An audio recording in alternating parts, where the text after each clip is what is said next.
Mikel, in the kind of analysis that followed the game of the weekend, there was some talk that because of the bad run Arsenal had, that it's left the top four, too far beyond reach. I just wondered what you thought. Obviously, 8 points off the top four. Do you think it's maybe too early to talk like that? I think it's too early because there are a lot of points. You have to be so consistent. You don't depend on yourselves. So let's just stick to what we can do better. And the better we do that, the bigger chance will be at the end of the season to try to fight for that. So there are things that they are not in our control at the moment, but many of them there are. And that's the ones that we have to do as well as possible. Is this the sort of season where, especially where we're only just past the halfway point, it's almost the way things are going, you almost can't predict what's going to happen in some way? I don't know, you see the results every weekend and you go, wow, very surprised, and most of the time it's not 1 or 2, it's more than that. So it tells you how difficult that season has been for everybody, and how much things can change. If you look, for example, at City, where they were 2.5 months ago, where they are right now, you cannot believe it, but it's a reality in this league. I just wondered as well, you're obviously in a good run of form in the league now. Started well and then had the little dip. I just wondered what you kind of learned maybe from the first part of the season before this run about maybe staying level, and not just staying level, but how to actually stay level and maybe not get too carried away when things are going well, or too down when they're not going well. Well, I don't think the case. I think it's the case of the competition in this league, and then the amount of mistakes that we make ourselves in crucial moments of games that led to the team losing those games. And the moment that we corrected that, we were much more stronger. I think confidence is a big factor. Obviously, when you are losing games and you cannot explain why, players tend to have that fear sometimes, or not be that convinced that they can actually win every single game. And when you get into a good run of form, it's completely the opposite, and it's what is happening at the moment. Excellent. Thanks very much, Phil. A couple of months ago, Laka was really struggling, and his body language looked like he had a lack of confidence. Can you explain perhaps what's the difference with him now, and what's changed with him, and why has he suddenly become a much more threatening player, and the player that he perhaps has been at other times?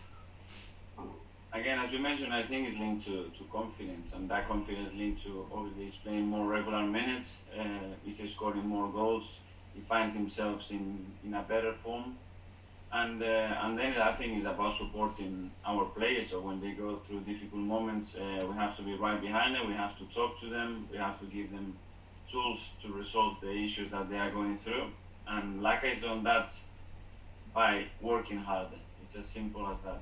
He committed to work harder, to stick to what his abilities and qualities are, and the moment that he transformed a little bit his confidence, he became a different player. What tools can you give him? You said tools. What would you give him? A lot of things related to the game, things that he needs to read better about his movement, sometimes about his body language. A lot of things that are important to visually see yourself and then try to correct them.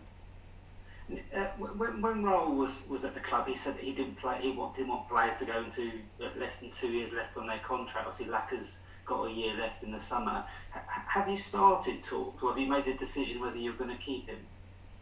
Well, we will talk certainly about that situation. At the moment, what I want is that he keeps performing the way he is at the moment till the end of the season, and then it will be the right time to talk about it.